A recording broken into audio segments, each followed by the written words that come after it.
Assalamualaikum teman-temanku sekalian, bertemu lagi dengan admin di dalam channel Kenyataan Hidup 22. Dalam kehidupan ini, kita terkadang sering mengalami kesulitan-kesulitan hidup, yang dimana kesulitan-kesulitan hidup ini kita yakini bahwasannya itu adalah ujian dari Allah Subhanahu wa Ta'ala. Yang dimana kita sangat meyakini bahwasannya setiap ujian yang Allah berikan kepada manusia memiliki hikmah dan sebuah pembelajaran. Akan tetapi teman-temanku sekalian, ada hal yang harus kita sadari, bahwasannya tidak semua kesulitan yang kita alami dalam hidup ini semuanya adalah ujian dari Allah Subhanahu wa Ta'ala. Admin bisa katakan bahwasannya kesulitan dalam kehidupan ini terbagi menjadi dua hal. Yang pertama adalah kesulitan yang berasal dari ujian dari Tuhan. Yang kedua adalah kesulitan hidup yang kita buat sendiri. Kesulitan yang kita buat sendiri, contohnya itu seperti ini teman-temanku sekalian. Mungkin saja ada orang yang dimana orang ini kecanduan dalam berjudi. Akan tetapi ketika dia kalah dalam berjudi, lalu dia pinjam uang sana sini. Setelah itu ia terlilit hutang. Orang ini tidak bisa dikatakan terkena ujian dari Tuhan. Akan tetapi itu adalah masalah yang ia buat sendiri, yang dimana ketika dia minjem sana sini mungkin saja setelah itu berhutang, setelah itu kesulitan dalam membayar. Ya, ini bukanlah ujian dari Tuhan teman-temanku sekalian, akan tetapi ini adalah kesulitan hidup yang kita buat sendiri. Ini adalah sebuah hukum sebab akibat.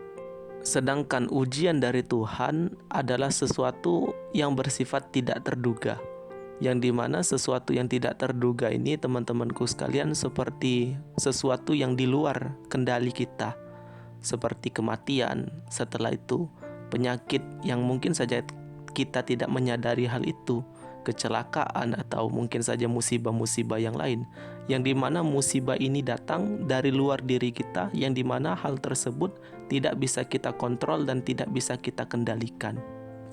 Banyak dari kita tidak bisa membedakan yang mana ujian dari Tuhan, yang mana kesulitan hidup yang kita buat sendiri.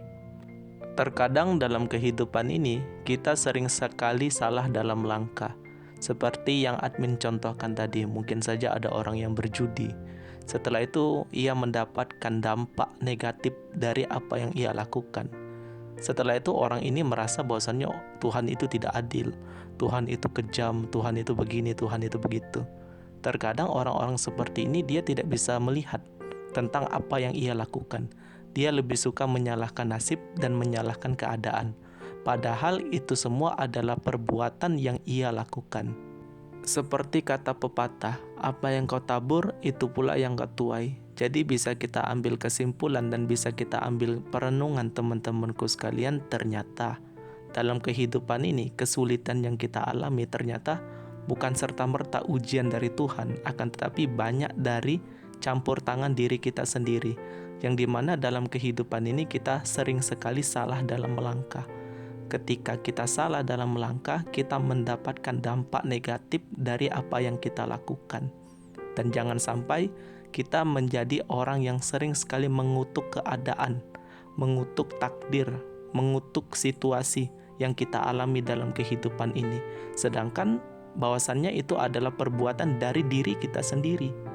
Maka dari itu Tuhan menciptakan akal untuk kita berpikir dan memilah apa yang harus kita lakukan supaya kita tidak mengalami kesulitan di masa yang akan datang. Maka dari itu gunakanlah akal kita sebaik mungkin dan semaksimal mungkin.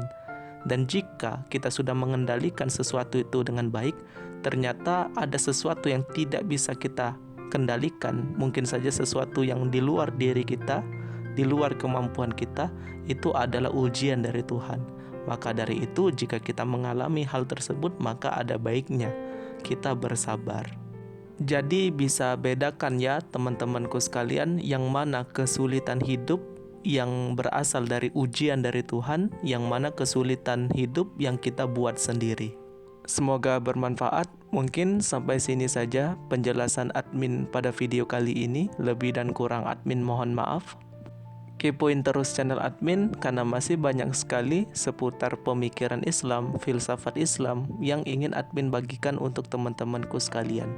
Jika teman-temanku sekalian tertarik untuk belajar filsafat Islam, bisa dikepoin channel ini. Karena sudah banyak sekali hal-hal yang sudah admin bahas di sini. Mulai dari kaedah-kaedah dasar filsafat Islam, mulai dari teori kebenaran, akal manusia, jiwa manusia, filsafat manusia, semuanya sudah admin bahas di sini. Saya admin undur diri. Wassalamualaikum warahmatullahi wabarakatuh.